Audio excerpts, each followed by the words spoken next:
ऐ दुनिया के लोगों, इन्ना खलकनाकुम मिन ज़करिन व उन्सा, हमने तुम सबको एक माँ और एक बाप से पैदा किया है, एक औरत और एक मर्द से पैदा किया है। इसलिए रूए जमीन के अंदर जितने भी लोग हैं, ईसाई मजहब के रहने वाले हो, ईसाई मजहब से ताल्लुक रखने वाले हो, सिख धर्म से ताल्लुक रखने वाले हो, संपूर्ण जगत के लोगों से अल्लाह कहता है कि हमने तुम सबको एक ही माँ और एक ही बाप से पैदा किया है। लिहाजा इंसानों की माँ एक ही है, इंसानों का बाप एक ही है। ये तो कुरान में कहता है। हमारे हिंदू धर्म, जिसको शाश्वत धर्म सनातन धर्म कहा गया है, हिंदू भाइयों से अगर पूछा जाए, वो भी ये कहेंगे, उनकी किताबों में भी ये बात लिखी हुई है, जो सबसे पहला इंसान है जिसको मनु कहा गया, और जो सबसे पहली औरत है जिसको शत्रुपा कहा गया। मेरे प्यारे साथियों, उसी चीज को अल्लाह रब्बुल आलमीन ने आदम का लफ्ज इस्तेमाल किया और कहा, लोगों वलकद कर्रमना बनी आदम।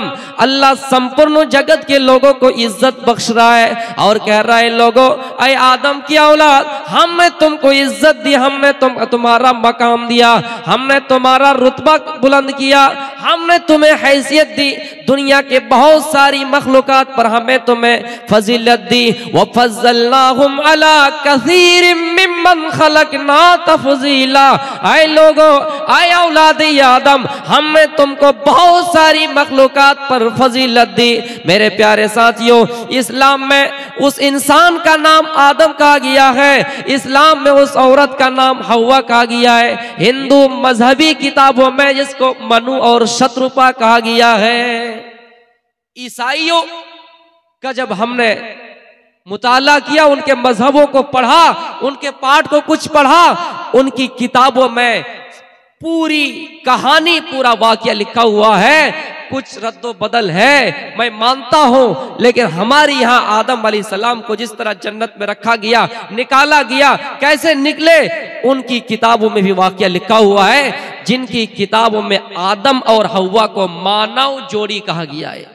मानव जोड़ी, और उसी से हम इंसान पैदा हुए हैं। मेरे प्यारे साथियों, इसलिए अल्लाह रब्बुल आलमीन कुरान में फरमाता है, वक़ज़ा रब्बुका अल्ला ताबुदू इल्ला इय्याहु व बिल वालिदैनि इहसाना। ऐ लोगों, जब तुम असल ढूंढना चाहोगे, जब तुम असलियत को जानना चाहोगे कि तुम तो तुम्हारे माँ बाप से पैदा हो गए, लेकिन तुम्हारे माँ बाप को भी पैदा करने वाला कौन है, तुम्हारे माँ बाप को भी इस दुनिया में लाने वाला कौन है। तो मेरे भाइयों, हमें खालिक हकीकी का पता चलता है कि वो ज़ात जिसने हमारे माँ बाप को बिन माँ बाप से पैदा किए हैं। इसलिए अल्लाह कहता है कि सबसे पहले मेरी इबादत करो, और मेरी इबादत के बाद मैंने तुम्हारे बाप को पैदा किया है, मैंने तुम्हारी माँ को पैदा किया है, और उसी से इंसानी तसलसल चला आ रहा है, उससे तुम पैदा हुए हो। इसलिए पहले मेरी इबादत करो, और मेरी इबादत के बाद तुम अपने माँ बाप के साथ एहसान करो, तुम अपने माँ बाप के साथ अच्छा बर्ताव करो, तुम अपने माँ बाप के साथ बेहतर तरीके से पेश आओ। मेरे प्यारे साथियों, हम ये सवाल हमें कंफ्यूज कर रहा होगा कि हम पैदा हुए हैं, इसका पता चलता है कि हम अपने बाप से आए हैं। हमारा बाप हमारे दादा से आए हैं, दादा परदादा से आए हैं, लेकिन कोई आखिर तो है जो बिना बाप के पैदा हुआ। इसको पैदा करने वाला कौन है? मेरे प्यारे साथियों, कुरान पढ़िए उसकी अजमत के बारे में। कुरान कहता है, कुल हुवल्लाहु अहद। ऐ लोगों सुनो, अल्लाह अपने हबीब के जरिए पैगाम दे रहा है, कहे नबी आप अपनी उम्मतों से कह दीजिए कि वो अल्लाह एक है, वो ज़ात तने तन्हा है, उसके अलावा कोई दुनिया में नहीं जो तुम्हें रिस्क दे सके, उसके अलावा कोई नहीं जो तुम्हें पैदा कर सके। मेरे प्यारे साथियों, और उसको किसी ने पैदा नहीं किया है, और ना ही उसके पेट से यानी उसका कोई लड़का है, यानी उसके मुकाबले में कोई दूसरा नहीं है। जिसको लम यलिद व लम यूलद कहा गया, वेदों में नकाश ये कस कीजा जनेता ना कदीपा, वो ईश्वर ऐसा है जिसको ना किसी ने पैदा किया है और ना उससे कोई पैदा हुआ है। वही जात है जो हमें दुनिया में ला रहा है, वही जात है जो हमें इंसान बनाकर दुनिया में भेजा है और ये कहा है क्या इंसानों हमने तुम सबको बहुत सारी मखलूकात पर फजीलत दी है। लोगों रुए जमीन पे चल रहे हो, अल्लाह की मखलूकात पर गौर करो। ये शेर कितना बड़ा खतरनाक जानवर है, एक छलक अगर तुम्हारे ऊपर लगा दे, एक बार तुम्हारे ऊपर हमला कर दे, तुम मिट जाओगे, तुम मर जाओगे। लेकिन अल्लाह ने इंसान को पावर दिया है, इंसान को कुव्वत दी है। ऐ इंसानों तुम अपने दिमाग से शेर को भी पिंजरे में कैद कर लो। ये सांप कितना जहरीला जानवर है, लेकिन अल्लाह इंसान को पावर दे रहा है, इंसान को दिमाग दे रहा है, इंसान के मुट्ठी में कर रहा है। क्या है इंसानों हमने तुम्हें ऐसी कला दी है, हमने तुम्हें ऐसा हुनर दिया है, हमने तुम्हें ऐसा इल्म दिया है कि तुम जहरीले सांप को भी अपने मुट्ठी में कर लेते हो। बहुत सारी मखलूकात पर फजीलत किसने दी? अल्लाह रब्बुल आलमीन ने। मेरे प्यारे साथियों, हाँ अल्लाह ने इंसान को पैदा करने के लिए माँ बाप का सिलसिला जो इंसानी तसलसल से चला रहा है उसको बनाया है ताकि इंसान ना भटके, इंसान अपनी कौम से हटकर दूसरी कौम के पास ना जाए, अलग इंसान की एक शनाख्त हो, इंसान की एक अलग पहचान हो। अल्लाह कहता है ऐ लोगों हमने तुम्हारे कुंबे बनाए, हमने तुम्हारे कबीले बनाए हैं, लेकिन हाँ सुनो इसलिए बनाए ताकि तुम एक दूसरे को जान जाओ। हमने तुम्हें फख्र करने के लिए कुंबा नहीं बनाया तुम्हारा, हमने तुम्हारा ये जो कबीला बनाया है इसलिए कि नहीं कि तुम एक दूसरे के अंदर भेदभाव करो, एक दूसरे को नीचा दिखाओ, इसलिए नहीं। हमने तुम्हारा कबीला जरूर बनाया है, इसलिए बनाया कि कौन अब्दुल्ला है, कौन अब्दुल रहमान है, कौन अब्दुल गफ्फार है, कौन अब्दुल सत्तार है। स्टेज पर अगर बुलाया जाए, किसी चौराहे पे बुलाया जाए, अलग अलग अगर नाम से ना पुकारा जाए, मेरे प्यारे साथियों वजअलनाकुम शुऊबन व कबाइला लितआरफू, हमने इसलिए तुम्हारा कबीला बनाया है, हमने इसलिए तुम्हारी बिरदारी बनाई ताकि तुम एक दूसरे को पहचान जाओ। मेरे प्यारे साथियों आदम को पैदा करने वाला अल्लाह रब्बुल आलमीन है और हम इंसानों को पैदा करने वाला भी अल्लाह रब्बुल आलमीन है। सिर्फ हमें ये पहचान के लिए अल्लाह रब्बुल आलमीन ने हमारा ये तसलसल इंसानी जो माँ बाप से चले आ रहे हैं उसका सिखाया है। अब मैं अपने असल मकसद की तरफ आता हूं, तरबियत या औलाद। जब औलाद दुनिया में आई, अल्लाह रब्बुल आलमीन ने पैदा किया, तो माँ बाप का कुछ हुकूक भी बनता है। एक बंदा आसानी से ये बात ले लेता है कि हम माँ बाप का हक अदा कर रहे हैं, माँ बाप का हक अदा कर दिए। नहीं, किसी ने ये बात लिखी है कि अगर औलाद अपने जिस्म से अपनी जिल्द को उतार दे और उनकी जूती बना दे और अपनी माँ को पहनाए, फिर भी वो इंसान अपनी माँ का हक अदा नहीं कर सकता है।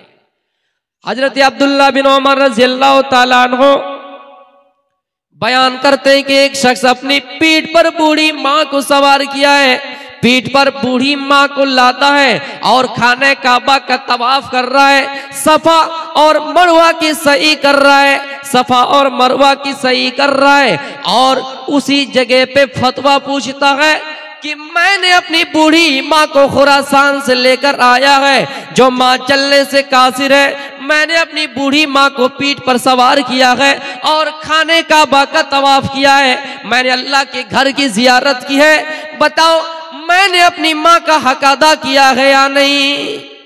बताओ मैंने अपनी माँ का हक अदा किया या नहीं? अब्दुल्ला इब्न उमर कहते हैं तुम अभी ही अपनी माँ के हक अदा करने के बारे में पूछ रहे हो।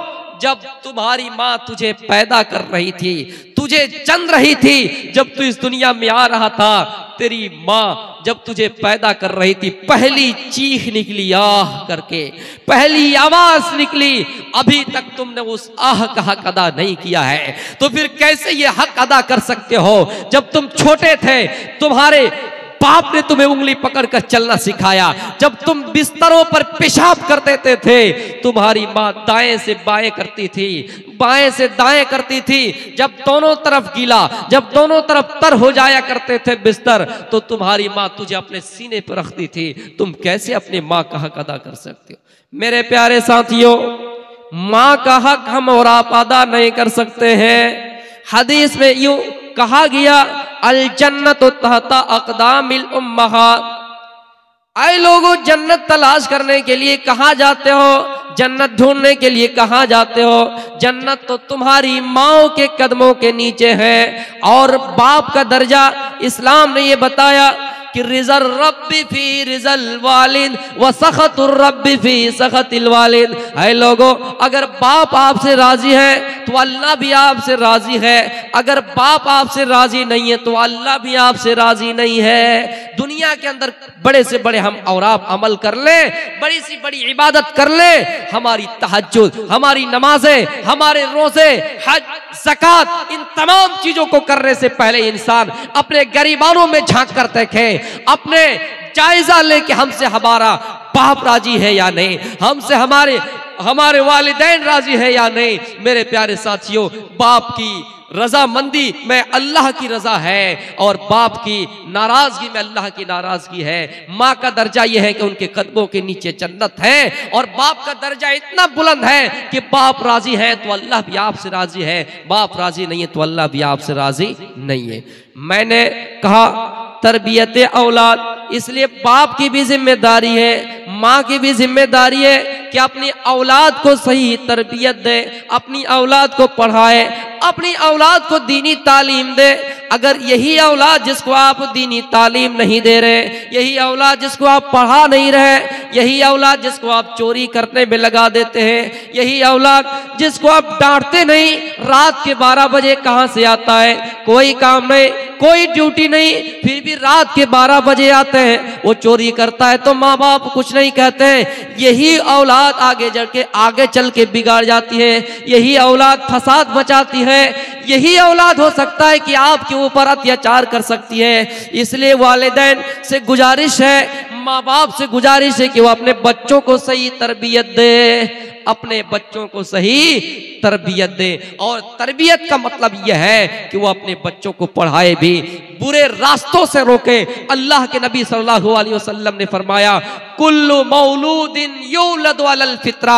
ऐ लोगों, हर बच्चा फितरत इस्लाम पर पैदा होता है, हर बच्चा मुसलमान होकर पैदा होता है। एक माँ उसे यहूदी बना देती है, एक बाप उसे ईसाई बना देता है, लेकिन बच्चा तो फितरत इस्लाम पर पैदा होता है। छोटे में जो आप परवरिश करेंगे, जो तरबियत देंगे, औलाद वही सीखेगी। लेकिन हम और आप हैं जो औलाद की मोहब्बत में इतना पड़ जाते हैं कि अपना ठिकाना जहन्नम बना लेते हैं। मेरे प्यारे साथियों, औलाद से इतनी मोहब्बत कीजिए, इतनी कीजिए, जो जायज रास्ता है उनके लिए अपना, ये जो नाजायज रास्ता है उनके लिए छोड़ दीजिए। आपने सुना होगा अमर बिन अलास, ये मिस्र का गवर्नर था, मिस्र का बादशाह था। इनका बेटा और एक मिस्री बच्चा घोड़दौड़ का मुकाबला करता है, घुड़सवारी का मुकाबला करता है। यहूदी बच्चा है और ये गवर्नर का बच्चा है, घोड़ा दौड़ाता है। देखे किसका घोड़ा आगे आगे जाता है, किसका घोड़ा बाजी मारता है, किसका घोड़ा आगे चलता है। मेरे प्यारे साथियों, एक आम बच्चा, आम नागरिक, एक पब्लिक जो घोड़ा दौड़ाता है, और गवर्नर का बेटा, मुख्यमंत्री का बेटा, चीफ मिनिस्टर का बेटा घोड़ा दौड़ाता है। जब रेस लगाता है तो ये मिस्री बच्चा आगे आगे चलता है और गवर्नर का बेटा पीछे हो जाता है। मिस्री बच्चा का घोड़ा आगे आगे चल रहा है और गवर्नर का बेटा जिनका घोड़ा पीछे चल रहा है।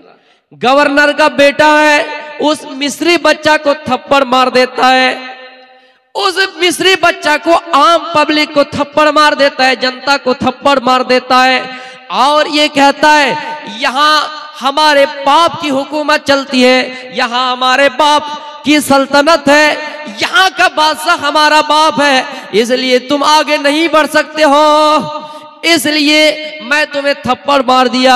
यहां मेरा कोई कुछ उखाड़ नहीं सकता, कोई कुछ बिगाड़ नहीं सकता है। इस वाकये को गौर से सुनिए। मिस्री बच्चा क्या कहता है, गवर्नर का बेटा क्या कहता है कि मेरा बाप प्रधानमंत्री है, मेरा बाप मुख्यमंत्री है, मैं जो चाहूंगा इस इलाके में करूंगा।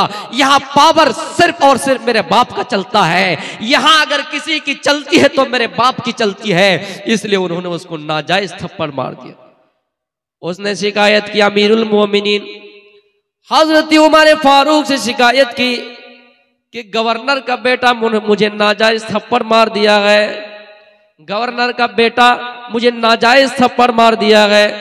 हजरत उमर ने दोनों को बुलाया और कहा क्या है मिस्री बच्चा, क्या तुमको सही इसने मारा है? कहा मारा है? कहा गवर्नर का बेटा अमर बिन अलास के बेटे, सुनो, क्या तुमने इसको नाजायज थप्पड़ मारा है? कहा हाँ हमने मारा है। हजरत उमर की अदालत देखिए, हजरत उमर ने फैसला कर दिया कि अगर इन्होंने नाजायज ये थप्पड़ मारा है तो ऐ मिस्री बच्चा, ऐ आम पब्लिक, ऐ जनता, ऐ मिस्री, तुम भी इसको थप्पड़ मार दो। जितनी स्पीड से तुम्हें थप्पड़ मारा है तुम उसे भी मार दो। किसको मारा जा रहा है? किसको मारने की बात कही जा रही है? एक चीफ मिनिस्टर के बेटे को मारने की बात कही जा रही है। इन्होंने तुझे थप्पड़ मारा है, तुम भी इसके बदले ले लो, तुम भी इसका बदला ले लो, तुम भी इसे मार दो। मेरे प्यारे साथियों, सबके सामने बदला ले लिया गया और उस गवर्नर के बेटे को भी थप्पड़ मार दिया गया। ऐसी जुर्रत किसी के अंदर है? आज के दौर में कोई ये अपने गरीबानों में झांक कर देखे और ये कह सके, ये दावा कर सकता है? नहीं कर सकता है। ऐसा फैसला हमारे मुल्क में नहीं है, हमारे समाज में नहीं है। हमारे यहाँ तो यही देखा जाता है कि किसका बाप किस पद में है, कौन किस डिग्री में है। मेरे भाइयों, हजरत उमर फारूक ने फैसला कर दिया है कि पब्लिक को मारा है, चाहे गवर्नर का बेटा हो या कोई हो, तुम भी उसको उतने ही जोर से मार दो। मार दिया गया। फिर हजरत उमर ने ये कहा कि नहीं नहीं, अभी तक फैसला नहीं हुआ है, अभी तक फैसला क्लियर नहीं हुआ है, तुम इसके बाप को भी थप्पड़ मार दो।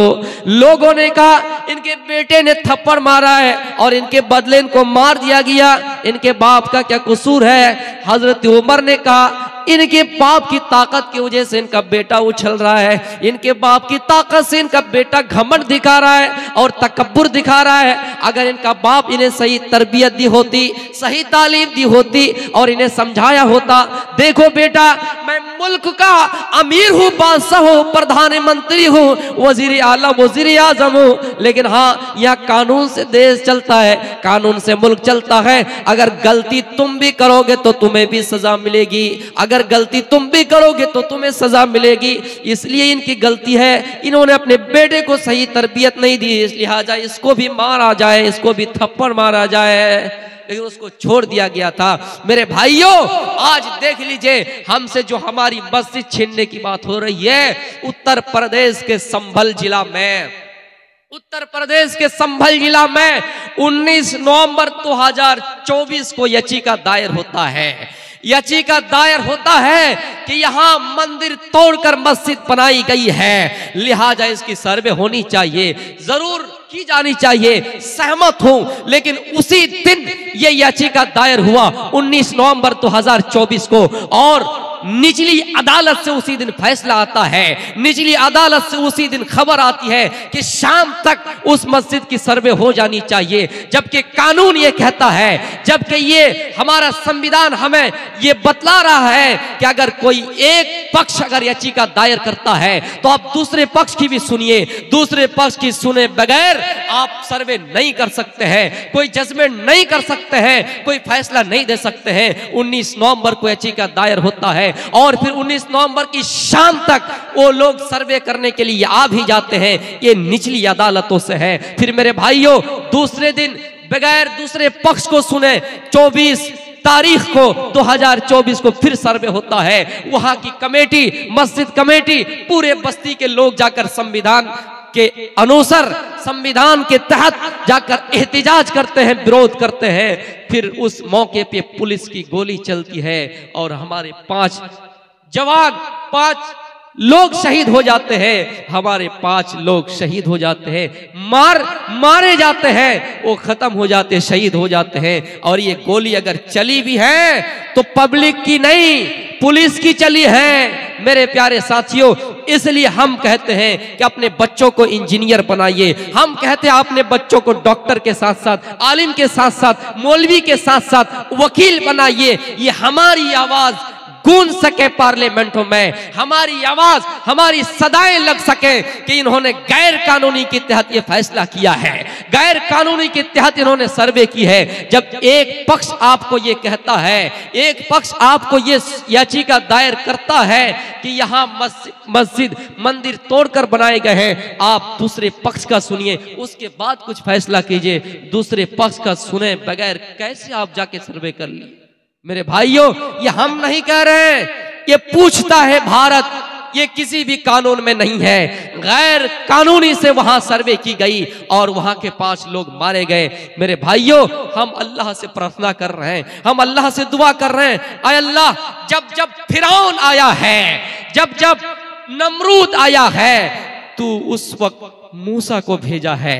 आय अल्लाह, तेरे घर खाने काबा की हिफाजत तूने अबाबील के जरिए से करा ली है। ऐ अल्लाह, हम मुसलमानों के अंदर ईमान की कमी है। मुसलमानों, अल्लाह से दुआ करो कि हम पक्के सच्चे मोमिन हो जाएं। हमारी हिफाजत इंशाअल्लाह अबाबील के जरिए से अल्लाह कर लेंगे। और गैर कानूनी के तहत और हमारे लोगों को मारे जाने के तहत जो इन्होंने जुर्म किया है, इन्हें कड़ी से कड़ी सजा मिले। और दुनिया की जब दवा काम नहीं करती है, दुनिया में जब कोई इलाज काम नहीं करता है, तो रब की अदालत में दुआ कबूल होती है और वहां फिर अजाब मुसल्लत होते हैं। तो मेरे प्यारे साथियों, ये है हजरत उमर फारूक का इंसाफ। आपने नहीं देखा कि गवर्नर का बेटा है, आपने कह दिया कि नाजायज थप्पड़ मारा है, तुम भी इन्हें उतने ही जोर से मार दो। मेरे प्यारे साथियों, माँ बाप की तरबियत का बहुत बड़ा असर रखता है। माँ बाप अगर छोटे में अपने बच्चों को सही तरबियत दे, सही ज्ञान दे, सही परवरिश करे, सही तालीम दे, तो वो बच्चा आगे चल के बिगाड़ता नहीं है। आपने नाम सुना होगा सुल्ताना डाकू का, जो बहुत बड़ा डाकू था, लुटेरा था, लूटा करता था, दिन दहाड़े लूटा करता था। जब इनको पकड़ने के लिए अंग्रेज से लोग आए, जब इनको पकड़ने के लिए लोग दूर दराज से बुलाए गए और सुल्ताना डाकू को पकड़ लिया गया और ये फैसला सुना दिया गया कि सुल्ताना डाकू को कत्ल कर दिया जाएगा, सुल्ताना डाकू को फांसी के फंदे पे लटका दिए जाएंगे, सुल्ताना डाकू को तख्तेदार पर लटका दिए जाएंगे। मेरे प्यारे साथियों, सुल्ताना डाकू से आखिरी ख्वाहिश पूछी गई, आखिरी इच्छा पूछी गई, अरे सुल्ताना डाकू, अब तुम्हें फांसी दे दी जाएगी, अब तुम्हें तख्तेदार पर लटका दिया जाएगा, तुम्हारी आखिरी इच्छा क्या है, आखिरी ख्वाहिश क्या है, बताओ। सुल्ताना डाकू ने कहा, आखिरी मेरी इच्छा यह है कि मैं मरना भी चाहता हूं तो मेरे माँ के सामने, मैं फांसी पे लटकना चाहता हूं तो मेरी माँ के सामने, मेरी माँ इन मंजर को देखे। सुल्ताना डाकू की आखिरी ख्वाहिश के मुताबिक उनकी माँ को उनके सामने लाया गया। जब करीब था कि फांसी के फंदे पे लटका दिया जाए, सुल्ताना डाकू से पूछा, अच्छा ये बताओ कि तुम अपने माँ के सामने क्यों मरना चाहते हो? सुल्ताना डाकू ने कहा, मैं इसलिए अपनी माँ के सामने मरना चाहता हूँ, फांसी पे लटकना चाहता हूँ। जब मैं छोटा था और छोटे में अंडा चुराया करता था, जब मैं छोटा था और छोटे में अंडा चुराया करता था, एक दिन की बात है, मैं किसी दुकान में गया और मैंने वहां मेरी माँ के कहे मुताबिक, मेरी माँ के नसीहत के मुताबिक, दिए हुए रुपये के मुताबिक मैंने एक अंडा ज्यादा उस दुकान से ले लिया, एक अंडा चुरा लिया, मैंने अपनी माँ को लाकर दे दिया। मेरी माँ ने उस वक्त मुझे डांटा नहीं, मेरी माँ ने उस वक्त मुझे फटकारा नहीं, बल्कि मेरी माँ ने मेरे पीठ पर थपथपाया है, शाबाशी दिया है, बेटा बहुत बड़ा कमाल कर दिए।